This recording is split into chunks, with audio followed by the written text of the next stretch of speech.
अस्सलामुअलैकुम everyone, welcome back to the video. कैसे हैं आप लोग? मुझे अच्छे होंगे। व्यूज़, इस वीडियो में हम बात करने जा रहे हैं SLP के बारे में, स्मूथ लव पोर्शन। इस प्रोजेक्ट के बारे में पहले भी वीडियो बना चुका हूँ। आज फिर मेरा दिल किया कि मैं इसके ऊपर वीडियो बनाऊँ और आप लोगों को बताऊँ कि ये प्रोजेक्ट इस वक्त जो है वो वापस डिप में आ चुका है और आप इसका ऑल टाइम हाई देख लें, इस वक्त प्राइसेस देख लें क्या चल रही हैं। 0.0 ठीक है 0.003 जो है वो ये प्राइसेस चल रही हैं। 0.03 हाँ, ये प्राइसेस चल रही हैं, ये जो है वो प्राइसेस चल रही हैं। और यहाँ से प्राइस जो है वो आप SLP की अगर आप लेके ऑल टाइम हाई देख लें, ठीक है, तो 0.4 सेंट के ऊपर जो है वो प्राइसेस है। अब अभी हिसाब लगा लें कि आप लोगों की अगर परचेज में अब 0.003 के ऊपर हो जाती है, आप खुद अंदाज़ा लगा लीजिए कि प्राइसेस अगर इस पोजीशन में आ जाते हैं तो आपको कितना प्रॉफिट देखने को मिल सकता है।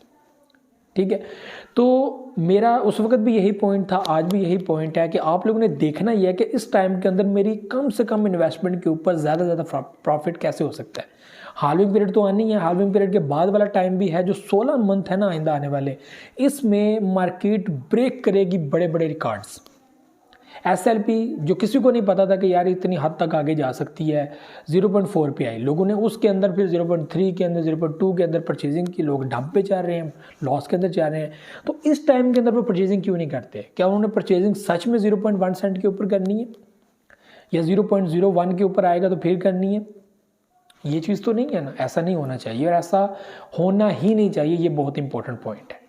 तो SLP जो AXS जो है वो उसका एक प्रोजेक्ट है, ठीक है, NFTs परचेजिंग के लिए और सिस्टम के अंदर काम करने के लिए SLP काफ़ी हेल्प करता है। ठीक है, और SLP की अगर मैं बात करूँ तो इससे पहले इसके अपने प्रोजेक्ट है एक्सेस की बात करूँ जो बड़ी तेज़ी के साथ $100 की तरफ बढ़ा था, जो शुरू में जब लॉन्च हुआ तो $1 $2 और उस तरह आगे बढ़ता बढ़ता इसका एल्गोरिथम बड़ा तगड़ा था, बहुत स्ट्रॉन्ग, और ये प्राइस आगे बढ़ती बढ़ती जो है वो $100 के करीब पहुंच गई। और SLP का भी यही हुआ कि वो बहुत डाउन था, इसी पोजीशन के अंदर था कि वो बढ़ता बढ़ता बढ़ता 0.4 सेंट तक आ गया और लोगों ने अनलिमिटेड प्रॉफिट यहाँ पे गेन किया। तो यही चीज़ आप लोगों को भी सोचना पड़ेगी कि इस टाइम के अंदर अगर SLP के अंदर परचेजिंग करते हैं और मेरी इतनी परचेजिंग से इतने कोइंस मिलते हैं और कल अगर इस प्राइस के अंदर आ जाता है तो मुझे इतना प्रॉफिट हो सकता है। तो ये इस टाइम के अंदर अगर आप पोर्टफोलियो मैनेज कर रहे हैं, आप लोग अपनी पसंद के प्रोजेक्ट जिसके अंदर आपको लगता है कि मैं अगर इसको 2 साल के लिए रखता हूँ अपने वैलेट के अंदर तो मुझे प्रॉफिट हो सकता है, तो आप लोग उस हिसाब से परचेजिंग करते हो कि मुझे फ़ायदा होगा, तो आप लोग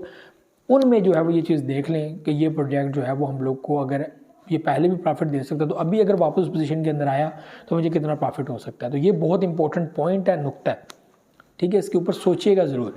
तो रिसर्च आपने करनी है, do your own research. I am not your financial advisor. Financially भी आप लोगों ने खुद डिसाइड करना है कि आप लोग इसके अंदर इन्वेस्टमेंट करना चाहते हो कि नहीं करना चाहते। आप लोगों ने इसकी पूरी रिसर्च कर लेनी है, इस वक्त किस प्राइस के अंदर चल रहा है, डाउन चल रहा है, अभी और प्राइसेस की ज़्यादा गिरी हैं।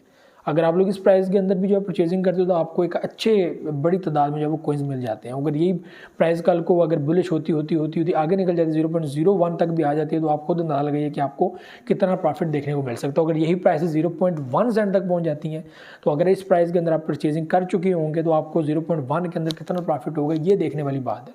तो हमने इस टाइम के अंदर ऐसे प्रोडक्ट्स परचेज करने हैं जो हम लोग को अगर कल को सेल करना पड़े हैवी बुलिश के अंदर तो हम लोग को ज़्यादा से ज़्यादा प्रॉफिट दें।